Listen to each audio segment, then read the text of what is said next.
केंद्र सरकारी कर्मचाऱ्यांना पेन्शनबाबत लवकरच खुशखबर मिळू शकते। राष्ट्रीय पेन्शन प्रणाली अर्थात NPS अंतर्गत येणाऱ्या केंद्रीय कर्मचाऱ्यांना त्यांनी घेतलेल्या अंतिम वेतनाच्या 50% पेन्शन म्हणून देण्यावर सरकार गांभीर्याने विचार करत आहे। पेन्शन असमानतेमुळे कर्मचाऱ्यांमध्ये सरकारविरुद्ध असलेला असंतोष पाहता आता सरकार अंतिम वेतनाच्या अर्ध्या भागाइतकी पेन्शन गॅरंटेड देऊ शकते।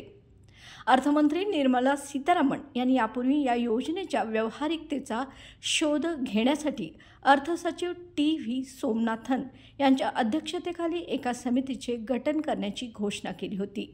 मात्र हे जवळपास स्पष्ट आहे की सरकार जुनी पेन्शन योजना अर्थात OPS पुन्हा लागू करणार नाही, परंतु सरकार कर्मचाऱ्यांना चांगली सुरक्षा प्रदान करण्यासाठी राष्ट्रीय पेन्शन प्रणालीत अवश्य सहभाग करू शकते।